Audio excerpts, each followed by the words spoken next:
26 വർഷ കാലയളവിൽ 30% CAGR returns നൽകുന്ന ഒരു അടിപൊളി വാല്യൂ ഇൻവെസ്റ്റിംഗ് സ്ട്രാറ്റജി ഉണ്ടെങ്കിൽ എങ്ങനെ ഉണ്ടായിരിക്കും? അതായത് ഈ ഒരു സ്ട്രാറ്റജിയിലേക്ക് നിങ്ങൾ ഇപ്പം 1 ലക്ഷം രൂപ ഇൻവെസ്റ്റ് ചെയ്യുകയാണെങ്കിൽ 26 വർഷങ്ങൾക്ക് ശേഷം അത് 9 കോടി രൂപ ആയിട്ടുണ്ടായിരിക്കും. അപ്പോൾ ഇത്തരത്തിലുള്ളൊരു അടിപൊളി സ്ട്രാറ്റജിയാണ് ഞാൻ നിങ്ങൾക്ക് പറഞ്ഞു തരാനായിട്ട് പോകുന്നത്. അപ്പോൾ ഇന്നത്തെ വീഡിയോയിലൂടെ എന്താണ് ഈ ഒരു മാജിക് ഫോർമുലയെന്നും ഈ ഒരു മാജിക് ഫോർമുല എങ്ങനെയാണ് ഉണ്ടായതെന്നും ഇതിൻ്റെ 9 പ്രധാനപ്പെട്ട റൂളുകൾ എന്തെല്ലാമാണെന്നും അതുപോലെ ബാക്ക് ടെസ്റ്റ് ഡേറ്റയും അതിൻ്റെ റിസർച്ച് പേപ്പറുകളും തുടങ്ങിയ കംപ്ലീറ്റ് കാര്യങ്ങളാണ് നമ്മൾ ഡിസ്കസ് ചെയ്യാനായിട്ട് പോകുന്നത്. ഇതിനൊപ്പം തന്നെ ഈ ഒരു റൂൾ ബേസ് ചെയ്തുകൊണ്ട് ഈ ഒരു മാജിക് ഫോർമുല ഉപയോഗിച്ചുകൊണ്ട് ഞങ്ങൾ കണ്ടെത്തിയിട്ടുള്ള 30 സ്റ്റോക്കുകൾ ഏതെല്ലാമാണെന്നും ആ ഒരു സ്റ്റോക്കിൻ്റെ ലിസ്റ്റും ഈ ഒരു വീഡിയോയുടെ അവസാനം ഷെയർ ചെയ്യുന്നുണ്ട്. This is market feed. ഞാൻ അമൽ അക്ഷയ്. നമുക്ക് തുടങ്ങാം. ആദ്യം തന്നെ നമ്മൾ നോക്കാനായിട്ട് പോകുന്നത് എന്താണ് മാജിക് ഫോർമുല എന്നുള്ള കാര്യമാണ്. അതായത് പറയുകയാണെങ്കിൽ അമേരിക്കയിലെ തന്നെ വളരെ സീനിയർ ആയിട്ടുള്ളൊരു ഇൻവെസ്റ്ററും അതുപോലെ തന്നെ ഹെഡ് ഫണ്ട് മാനേജറുമൊക്കെ ആയിട്ടുള്ള ജോയൽ ഗ്രീൻബ്ലഡ്, അദ്ദേഹം എന്ന് പറയുന്നത് ഇപ്പം നിലവിലൊരു ഹെഡ് ഫണ്ട് മാനേജറാണ്. അതുപോലെ തന്നെ നോക്കുകയാണെങ്കിൽ 1980 തൊട്ട് തന്നെ ഫീൽഡിലുള്ളൊരു മനുഷ്യനാണ്. ഇദ്ദേഹത്തിൻ്റെ ആ ഒരു total AUM asset under management എന്ന് നോക്കുകയാണെങ്കിൽ അതെന്ന് പറയുന്നത് $6.3 ബില്യൺ ആണെന്ന് കാണാം. ഈ പറയുന്ന വ്യക്തി എഴുതിയ ഒരു ബുക്കാണ് ഇത്തരത്തിൽ the little book that beats the market എന്ന് പറയുന്നത്. അപ്പം ഈ പറയുന്ന ബുക്കിൽ പറഞ്ഞിട്ടുള്ള ഒരു ഇൻവെസ്റ്റിംഗ് സ്ട്രാറ്റജി അല്ലെങ്കിൽ ഒരു ഫോർമുലയാണ് നമ്മൾ ഇത്തരത്തിൽ മാജിക് ഫോർമുല എന്ന് പറയുന്നത്. അപ്പം നമ്മൾ സിമ്പിളായിട്ട് നോക്കുകയാണെങ്കിൽ അദ്ദേഹത്തിൻ്റെ ആ ഒരു ബുക്കിൻ്റെ ആ ഒരു ടൈറ്റിൽ തന്നെ ഉണ്ട് ആ ഒരു കോൺഫിഡൻസ്, ആ ഒരു സ്ട്രാറ്റജിയുടെ പുറത്തുള്ള അദ്ദേഹത്തിൻ്റെ കോൺഫിഡൻസ് അല്ലേ. അതായത് ഇത്ര വലിയ മാർക്കറ്റിനെ ബീറ്റ് ചെയ്യുന്ന ഒരു ചെറിയ ബുക്കെന്നാണ് അദ്ദേഹം ആ ഒരു ബുക്കിൻ്റെ ടൈറ്റിൽ പോലും കൊടുത്തിരിക്കുന്നത്. എന്നാൽ നമ്മൾ കുറച്ച് നാളുകൾക്ക് ശേഷം നോക്കുകയാണെങ്കിൽ അദ്ദേഹം വീണ്ടും അതിൻ്റെ ഒരു 2ാം പതിപ്പ് ബുക്ക് ഇറക്കിയതായിട്ട് കാണാൻ പറ്റുന്നുണ്ട്. The little book that still beat the market എന്നാണ് ആ ഒരു ബുക്കിൻ്റെയും പേര്. അപ്പോൾ നമ്മൾ നോക്കുകയാണെങ്കിൽ ഇത്തരത്തിൽ ഈ ഒരു ബുക്കിലാണ് ഇത്തരത്തിൽ മാജിക് ഫോർമുലയെ പറ്റി പറഞ്ഞിട്ടുള്ളത്. ഇനി മാജിക് ഫോർമുല എന്താണെന്ന് പറയുകയാണെങ്കിൽ അതായത് നമുക്കറിയാം വളരെ വലിയ ഇൻവെസ്റ്റർ ആയിട്ടുള്ള ചാർലി മങ്കറും അതുപോലെ വാറൻ ബഫറ്റും ഒക്കെ അവർ ഇൻവെസ്റ്റ് ചെയ്യുന്നതിന് മുമ്പ് ശ്രദ്ധിക്കേണ്ട കുറേയധികം ഇമ്പോർട്ടൻസ് കാര്യങ്ങളെപ്പറ്റി അവരുടെ തന്നെ പല പല ബുക്കുകളിൽ പറഞ്ഞിട്ടുണ്ടല്ലേ. എന്നാൽ ഇതെന്ന് പറയുന്നത് ഒരു സാധാരണക്കാരൻ, അതായത് ഒരു ടീനേജറൊക്കെ ആയിട്ടുള്ള ഒരു പയ്യന് വന്നിട്ട് ഇത്തരത്തിൽ നോക്കുകയാണെങ്കിൽ മനസ്സിലാക്കാനും അത് ഇംപ്ലിമെൻറ്റ് ചെയ്യാനൊക്കെ വളരെ പാടാണല്ലേ. ഈ ഒരു കേസിലാണ് നമ്മുടെ ജോയൽ ഗ്രീൻബ്ലഡ് ഈ പറയുന്ന റൂൾസിനെല്ലാം എടുത്തുകൊണ്ട് ഇത് സാധാരണക്കാർക്ക് കൂടി മനസ്സിലാകുന്ന രീതിയിലേക്ക് മാറ്റിക്കൊണ്ട് അതിനെ 9 റൂൾസായിട്ട് ചുരുക്കിയിട്ടുള്ളത്. അപ്പോൾ ഈ ഒരു മാജിക് ഫോർമുലയുള്ള 9 റൂൾസിലേക്ക് നിങ്ങൾ നോക്കുകയാണെങ്കിൽ, നിങ്ങളെന്നല്ല ഏതൊരു സാധാരണക്കാരൻ നോക്കുകയാണെങ്കിൽ വളരെ സിമ്പിളായിട്ട് മനസ്സിലാക്കാനും അത് ഇംപ്ലിമെൻറ്റ് ചെയ്തുകൊണ്ട് നല്ല നല്ല സ്റ്റോക്കുകൾ കണ്ടെത്താനും സാധിക്കുന്നതാണ്. ഞാനിതൊക്കെ പറയുമ്പോഴും നിങ്ങളിൽ പലരും ചിന്തിക്കുന്നുണ്ടായിരിക്കും, അതായത് ഈ പറയുന്ന സ്റ്റഡീസൊക്കെ നടത്തേണ്ട ആവശ്യമുണ്ടോ, അല്ലെങ്കിൽ ഈ പറയുന്ന സ്ട്രാറ്റജികളുടെയൊക്കെ ആവശ്യമുണ്ടോ, ഏതെങ്കിലും നല്ല കമ്പനികളുടെ സ്റ്റോക്കിലേക്ക് നോക്കി വെറുതെ ഇൻവെസ്റ്റ് ചെയ്താൽ പോരെയെന്ന്. അത്തരക്കാരോട് ഇത്തരത്തിൽ ജോയൽ ഗ്രീൻബ്ലഡ് പറയുന്നത് എന്താണെന്ന് ചോദിക്കുകയാണെങ്കിൽ, choosing individual stocks without any idea of what you are doing for is like running through a dynamite factory with a burning match. You may live but you are still an idiot. അതായത് ഒരു കമ്പനിയുടെ സ്റ്റോക്കിനെ പറ്റി ഒരു fundamental സ്റ്റഡിയും നടത്താതെ ഒരു സ്ട്രാറ്റജിയും base ചെയ്യാതെ വെറുതെ കണ്ണും പൂട്ടി ഇൻവെസ്റ്റ് ചെയ്യുന്നവരെ പറ്റി ജോയൽ ഗ്രീൻബ്ലഡ് പറഞ്ഞിരിക്കുന്നത്, അദ്ദേഹത്തിൻ്റെ പുസ്തകത്തിൽ പറഞ്ഞിരിക്കുന്നത്, അത്തരം ഇൻവെസ്റ്റ് ചെയ്യുന്ന ആൾക്കാരെന്ന് പറയുന്നത് കയ്യിലൊരു തീപ്പെട്ടി കത്തിച്ചുകൊണ്ട് ഒരു ഡൈനാമൈറ്റ് ഫാക്ടറിയിലൂടെ ഓടുന്ന കണക്കിന് തുല്യമാണെന്നാണ്. അപ്പോൾ അത്തരം ആൾക്കാർ ചിലപ്പോൾ ജീവിച്ചേക്കാം, എന്നിരുന്നാൽ പോലും അവരൊരു ഇഡിയറ്റ് ആണെന്നാണ്. അപ്പോൾ നമ്മൾ ഇതിൻ്റെ ബാക്ക് ടെസ്റ്റ് ഡേറ്റയിലേക്ക് നോക്കുകയാണെങ്കിൽ ഇത്തരത്തിൽ ഐഡിയൽ മാർക്കറ്റ് കണ്ടീഷനിലെല്ലാം തന്നെ ഇത്തരത്തിൽ ഈ ഒരു മാജിക് ഫോർമുല ആ ഒരു മാർക്കറ്റിൻ്റെ ആവറേജ് റിട്ടേൺസിനെ ബീറ്റ് ചെയ്ത് പോകുന്നതായിട്ട് നമുക്ക് കാണാനായിട്ട് പറ്റുന്നുണ്ട്. ഇനി ഈ ഒരു മാജിക് ഫോർമുലയുടെ ആ ഒരു റിസർച്ച് ആർട്ടിക്കിളിലേക്ക് നോക്കുകയാണെങ്കിൽ 2021 ഡൽഹി യൂണിവേഴ്സിറ്റിയിലെ പ്രൊഫസേഴ്സ് അവരൊരു സ്റ്റഡി കണ്ടക്ട് ചെയ്യുകയുണ്ടായി. അതായത് ആ ഒരു സ്റ്റഡി എന്ന് പറയുന്നത് ഇത്തരത്തിൽ 2012 ജൂലൈ മുതൽ 2020 ജൂലൈ വരെ ആ ഒരു കാലയളവിലുള്ള ഉണ്ടായിട്ടുള്ള ആ ഒരു BSE സെൻസെക്സിൻ്റെ ആ ഒരു റിട്ടേൺ എടുത്ത് വെച്ചുകൊണ്ട് അതുപോലെ തന്നെ ആ ഒരു കാലയളവിൽ ഈ ഒരു ഫോർമുല റൺ ചെയ്തുകൊണ്ട് കിട്ടിയ ആ ഒരു റിട്ടേൺസിനെ പറ്റിയായിരുന്നു. അങ്ങനെ നോക്കുകയാണെങ്കിൽ ആ ഒരു കാലയളവിൽ BSE സെൻസെക്സ് ഇത്തരത്തിൽ 9.38% റിട്ടേൺ ജനറേറ്റ് ചെയ്ത സമയത്ത് നമ്മൾ നോക്കുകയാണെങ്കിൽ ഈ ഒരു മാജിക് ഫോർമുല 13% മുകളിലാണ് റിട്ടേൺ ജനറേറ്റ് ചെയ്തതെന്ന് കാണാൻ പറ്റുന്നുണ്ട്. അപ്പം നിങ്ങൾക്ക് മാജിക് ഫോർമുല എന്താണെന്നും അതിൻ്റെ പ്രത്യേകതകൾ എന്തെല്ലാമാണെന്നും അതിൻ്റെ ഒറിജിൻ എങ്ങനെയാണ് ഈ ഒരു മാജിക് ഫോർമുല കണ്ടെത്തിയത് ഉണ്ടാക്കിയതെന്നും തുടങ്ങിയ കംപ്ലീറ്റ് കാര്യങ്ങൾ മനസ്സിലായെന്ന് വിശ്വസിക്കുന്നു. അങ്ങനെയാണെങ്കിൽ നമുക്കിനി മാജിക് ഫോർമുലയുടെ വളരെ വളരെ ഇമ്പോർട്ടൻ്റ് ആയിട്ടുള്ള മാജിക് ഫോർമുലയുടെ ആ ഒരു 9 റൂളുകൾ എന്തെല്ലാമാണെന്ന് നോക്കാം. അതായത് വാറൻ ബഫറ്റും മറ്റു ആൾക്കാരും എല്ലാം ബിൽഡ് ചെയ്ത് വെച്ചിട്ടുള്ള ആ ഒരു കുറേയധികം റൂൾസിൽ നിന്ന് ഇത്തരത്തിൽ ആവശ്യമുള്ള 9 റൂളുകൾ, വളരെ സിമ്പിളായിട്ടുള്ള 9 റൂളുകൾ മാത്രമാണ് ഇവിടെ പറയാനായിട്ട് പോകുന്നത്. അപ്പോൾ ഈ 9 റൂളുകളും വെച്ചിട്ട് നിങ്ങളൊന്ന് അനലൈസ് ചെയ്തിട്ട് അല്ലെങ്കിൽ നിങ്ങളൊന്ന് ഫിൽട്ടർ ചെയ്ത് കുറച്ച് സ്റ്റോക്കുകൾ എടുക്കുകയാണെങ്കിൽ ആ സ്റ്റോക്സ് എന്ന് പറയുന്നത് അടിപൊളിയായിരിക്കുമെന്നാണ് ഇവിടെ ഓതർ പറയുന്നത്. അങ്ങനെയാണെങ്കിൽ നമുക്ക് ആദ്യത്തെ റൂളിലേക്ക് നോക്കാം. അതാണ് മാർക്കറ്റ് ക്യാപ്പ്. അതായത് നിങ്ങൾ ഇൻവെസ്റ്റ് ചെയ്യാനായിട്ട് പോകുന്ന കമ്പനിയുടെ മാർക്കറ്റ് ക്യാപ്പ് എന്ന് പറയുന്നത് $50 മില്യൺ മുകളിലായിരിക്കണമെന്നാണ് ഇത്തരത്തിൽ ഇവിടെ ഓഥർ പറഞ്ഞിരിക്കുന്നത്. അപ്പോൾ $50 മില്യൺ എന്ന് പറയുകയാണെങ്കിൽ നമ്മൾ ഇന്ന് ഈ ഒരു മണിയിലേക്ക് നോക്കുകയാണെങ്കിൽ അതൊരു 400 കോടിയുടെ മാർക്കറ്റ് ക്യാപ്പാണെന്ന് കാണാൻ പറ്റുന്നതാണ്. എന്നാൽ ഈ ഒരു ബുക്ക് എഴുതിയ കാലഘട്ടത്തെയൊക്കെ അടിസ്ഥാനപ്പെടുത്തി നോക്കുന്ന സമയത്ത് അത് കുറേ കാലം മുമ്പ് ആയതുകൊണ്ട് തന്നെ നമുക്ക് ഇന്നത്തെ കാലത്ത് ആ ഒരു 400 കോടി എന്നുള്ളതിനെ മാറ്റിയിട്ട് ആ ഒരു പണപ്പെരുപ്പത്തെ മറ്റും കാൽക്കുലേറ്റ് ചെയ്തിട്ട് ഇത്തരത്തിലൊരു 1000 കോടി എന്ന് നമുക്ക് കൺസിഡർ ചെയ്യാം.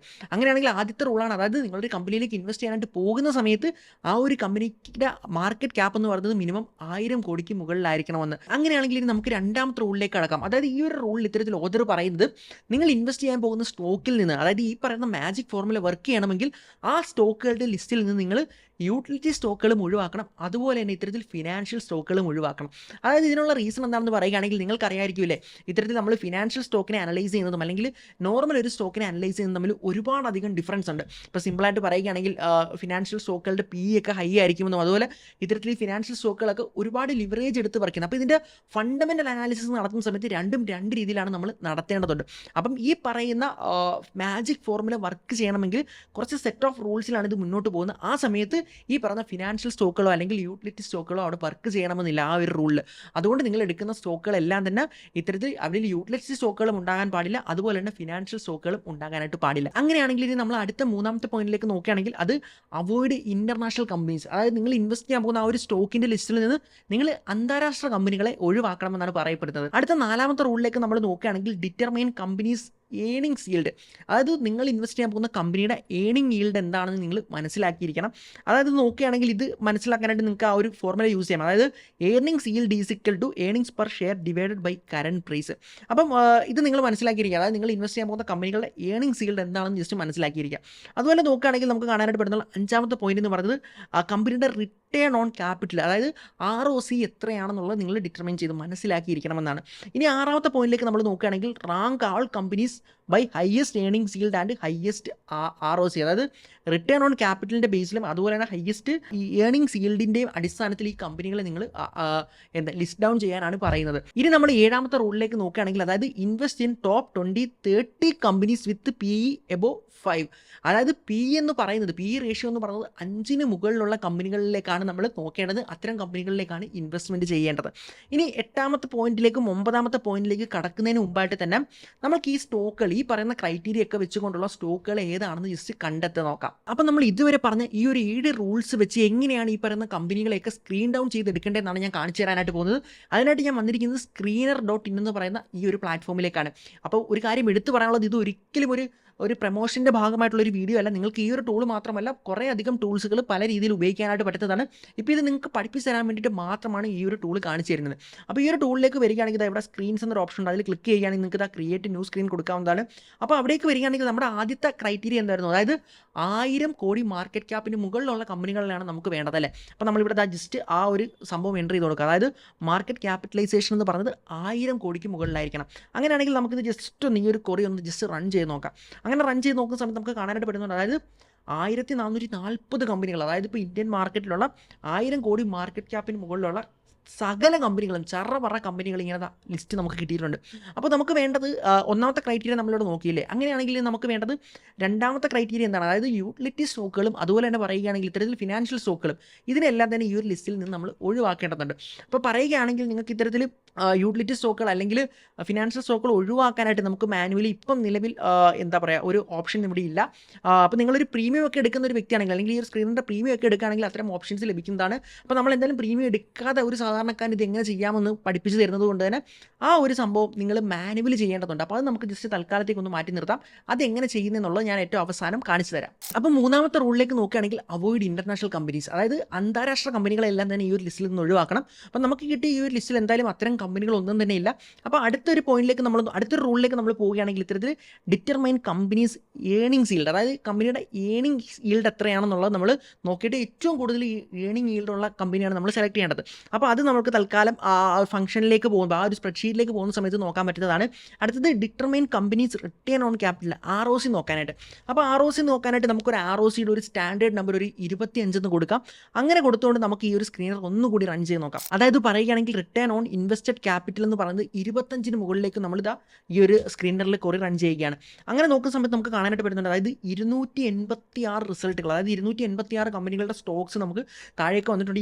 ഇത് മാത്രമല്ല, ഇനി നമ്മൾ നോക്കുകയാണെങ്കിൽ കുറേയധികം സ്റ്റോക്കുകൾ ലഭിക്കുന്നതാണ്. അപ്പോൾ ഈ സ്റ്റോക്കുകളെല്ലാം തന്നെ നമ്മൾ ഈ ഒരു സ്റ്റോക്കിൻ്റെ സകല ഡീറ്റെയിൽസും എല്ലാം കൂടെ നമ്മൾ ഇത്തരത്തിൽ എക്സലിലേക്ക് എക്സ്പോർട്ട് ചെയ്യേണ്ടതുണ്ട്. അപ്പോൾ നമ്മൾ ഇതിനായിട്ട് നിങ്ങൾ ഇത്തരത്തിൽ ഈ ഒരു എക്സ്പോർട്ട് എന്ന് ക്ലിക്ക് ചെയ്യുകയാണെങ്കിൽ നിങ്ങൾക്ക് ഇവിടെ പ്രീമിയം കൊടുക്കേണ്ടതുണ്ട്. അപ്പോൾ അങ്ങനെ ചെയ്യേണ്ട ആവശ്യമില്ല. അതായത് നമുക്കിത് ഫ്രീ ആയിട്ട് ഈ ഒരു ഡേറ്റ എടുക്കാനായിട്ട് നിങ്ങൾക്ക് തന്നെ ജസ്റ്റ് ഇത്തരത്തിൽ മാനുവലി പോവുകയാണെങ്കിൽ ഇത് എല്ലാം കൂടെ കോപ്പി ചെയ്തിട്ട് ഇത്തരത്തിൽ നിങ്ങൾക്ക് കോപ്പി പേസ്റ്റ് സ്പ്രെഡ്ഷീറ്റിലേക്ക് കൊടുക്കാൻ പറ്റുന്നതാണ്. അപ്പോൾ നിങ്ങൾ പേടിക്കേണ്ട ആവശ്യമില്ല.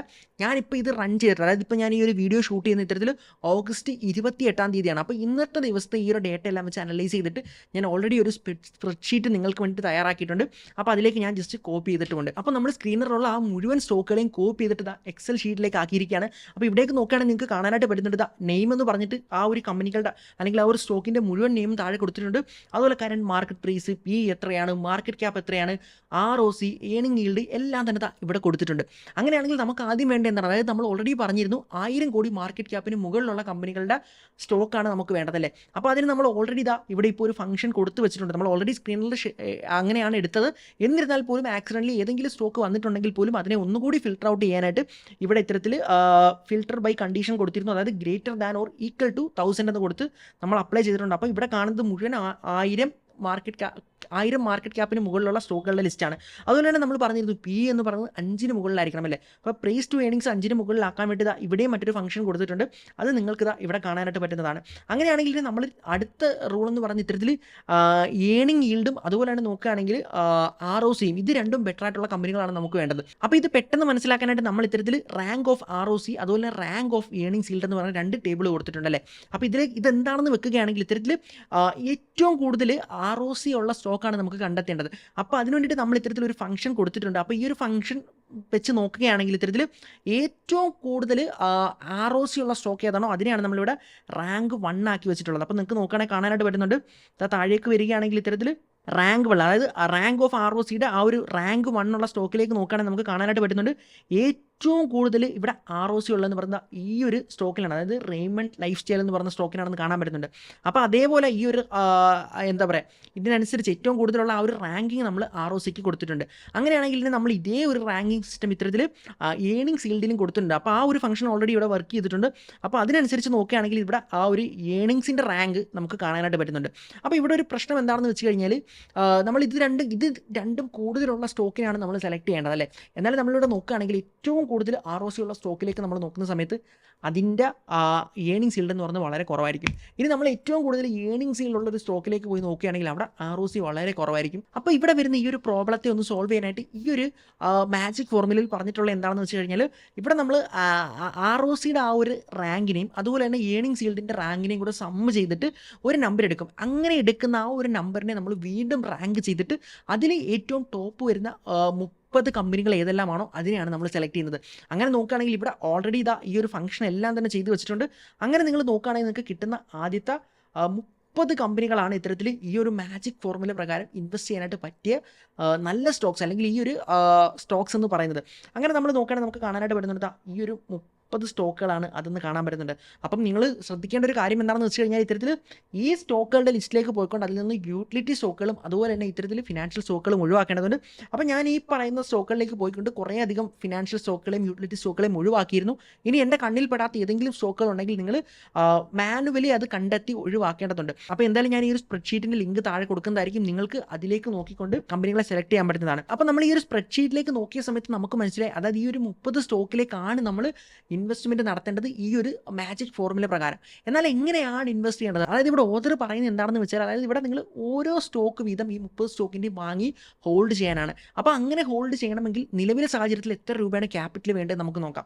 അങ്ങനെ നോക്കുകയാണെങ്കിൽ നമുക്കിവിടെ കാണാൻ പറ്റുന്നത് ഈ പറയുന്ന കറണ്ട് മാർക്കറ്റ് പ്രൈസ് നമ്മളൊന്ന് കൂട്ടി നോക്കുകയാണെങ്കിൽ നമുക്കിവിടെ കാണാൻ പറ്റുന്നത്, അതായത് 20,794 രൂപ ഉണ്ടെങ്കിൽ നിങ്ങൾക്ക് ഈ ഒരു സ്ട്രാറ്റജിയിലേക്ക് ഇൻവെസ്റ്റ് ചെയ്തുകൊണ്ട് പരീക്ഷിച്ച് നോക്കാൻ പറ്റുന്നതാണ്. അപ്പോൾ നിങ്ങൾക്ക് മാജിക് ഫോർമുല ഉപയോഗിച്ചുകൊണ്ട് എങ്ങനെയാണ് ഈ പറയുന്ന 30 സ്റ്റോക്കുകളെ കണ്ടെത്തേണ്ടതും ഈ സ്റ്റോക്കിലേക്ക് ഇൻവെസ്റ്റ്മെൻറ്റ് നടത്തേണ്ടതെന്നും മനസ്സിലായി. അപ്പോൾ ഒരു കാര്യം എനിക്ക് ഇവിടെ എൻ്റെ സൈഡിൽ നിന്ന് പേഴ്സണലി എടുത്ത് പറയാനുള്ളത്, ഈ പറയുന്ന 30 സ്റ്റോക്കുകളിൽ ഇത്തരത്തിൽ കുറേയധികം നല്ല കമ്പനികൾ കാണാം, കുറേയധികം ചെറിയ ചെറിയ കമ്പനികളും കാണാം. അപ്പോൾ ഇത്തരം ചെറിയ കമ്പനികളിലേക്കൊക്കെ നിങ്ങൾ ഇൻവെസ്റ്റ് ചെയ്യുന്നതിന് മുമ്പായിട്ട് നല്ല രീതിയിൽ ഫണ്ടമെൻ്റൽ സ്റ്റഡി നടത്തിയിട്ട് അതിനകത്ത് വേറെ എന്താ പറയുക ഷെയ്ഡി ആയിട്ടുള്ള കാര്യങ്ങളൊന്നും തന്നെ ഇല്ല എന്നുള്ള കാര്യം നിങ്ങൾ ഉറപ്പുവരുത്താനായിട്ട് ശ്രമിക്കേണ്ടതുണ്ട്. ഇനി 2 പ്രധാനപ്പെട്ട റൂളുകൾ കൂടി ഇത്തരത്തിൽ ഈ ഒരു ഓഥർ പറയുന്നുണ്ട്. ആ റൂളുകൾ എന്തെല്ലാമാണെന്ന് മനസ്സിലാക്കിയാൽ മാത്രമേ നിങ്ങൾക്ക് ലോങ് ടൈമിൽ ഈ ഒരു സ്ട്രാറ്റജിയിൽ വിജയിക്കാനായിട്ട് പറ്റുകയുള്ളൂ. അപ്പോൾ മാജിക് ഫോർമുലയിൽ അദ്ദേഹം പറയുന്ന അടുത്ത 2 റൂളുകൾ എന്തെല്ലാമാണെന്ന് നോക്കുകയാണെങ്കിൽ ഇത്തരത്തിൽ 8ാമത്തെ റൂൾ എന്ന് പറയുന്നത് rebalance portfolio annually, selling losses before and winners after 1 year mark.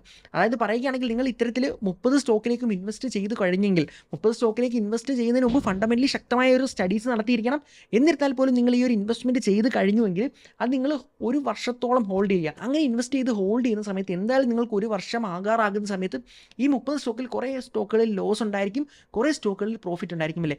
അങ്ങനെയാണെങ്കിൽ ആ ഒരു സമയത്ത് അതായത് 1 വർഷം തികയുന്നതിന് മുമ്പ് തന്നെ നിങ്ങൾ ഇത്തരത്തിൽ വീണ്ടും ഈ ഒരു ഫോർമുല ഒന്ന് റൺ ചെയ്ത് നോക്കുക. അങ്ങനെ റൺ ചെയ്ത് നോക്കുന്ന സമയത്ത് നിങ്ങൾക്ക് വീണ്ടും 30 സ്റ്റോക്ക് കിട്ടുന്നതായിരിക്കും അല്ലേ. അങ്ങനെ 30 സ്റ്റോക്ക് കിട്ടുന്ന സമയത്ത് അവിടെ കുറേ സ്റ്റോക്കുകളിൽ നഷ്ടമുണ്ടായിരിക്കുമല്ലോ. ആ നഷ്ടമുള്ള സ്റ്റോക്കുകളെല്ലാം എടുത്തിട്ട് നോക്കുക ആ സ്റ്റോക്കുകളൊക്കെ തന്നെ ഇപ്പോഴും ഈ ഒരു ലിസ്റ്റിൽ ഉണ്ടോ എന്ന്.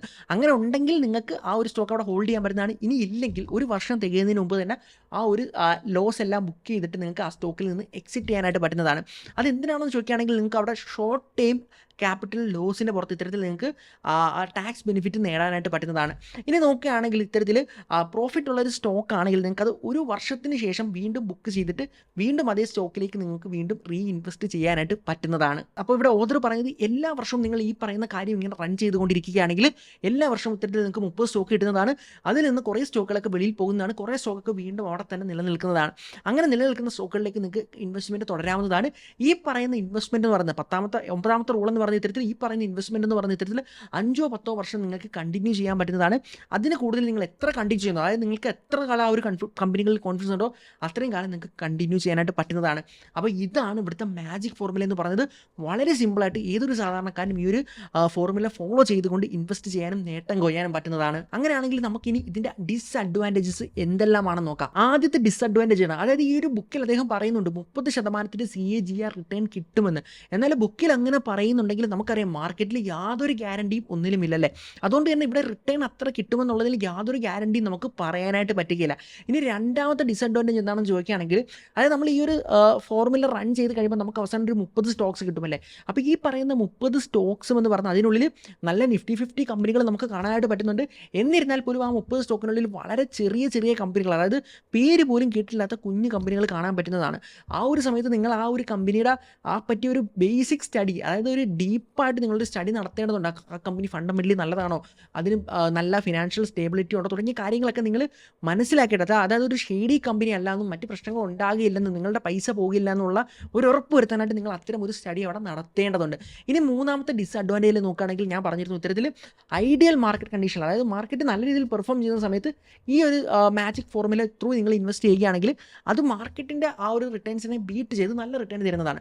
എന്നാലും നമ്മൾ നോക്കുകയാണെങ്കിൽ മോശം മാർക്കറ്റ് കണ്ടീഷൻ, അതായത് ബാഡായിട്ടുള്ള മാർക്കറ്റ് കണ്ടീഷനിൽ ഇത് വളരെ മോശമായിട്ടാണ് പെർഫോം ചെയ്യുന്നത് നമുക്ക് കാണാനായിട്ട് പറ്റുന്നതാണ്. അപ്പോൾ ഈ 3 ഡിസ്അഡ്വാൻറ്റേജസ് ആണ് ഇത്തരത്തിൽ മാജിക് ഫോർമുലയിൽ നമുക്ക് കാണാൻ പറ്റുന്നത്. അപ്പോൾ മാജിക് ഫോർമുല എന്താണെന്നും അതിൻ്റെ പ്രത്യേകത എന്തെല്ലാമാണെന്നും അത് എങ്ങനെയാണ് ഇന്ത്യൻ മാർക്കറ്റിൽ അപ്ലൈ ചെയ്യേണ്ടതെന്നും ആ സ്റ്റോക്കുകളെ എങ്ങനെയാണ് കണ്ടെത്തേണ്ടതെന്നും എങ്ങനെയാണ് ലോങ് ടൈമിലേക്ക് അതിൽ ഇൻവെസ്റ്റ് ചെയ്യേണ്ടത് തുടങ്ങിയ കംപ്ലീറ്റ് കാര്യങ്ങൾ നിങ്ങൾക്ക് മനസ്സിലായെന്ന് വിശ്വസിക്കുന്നു.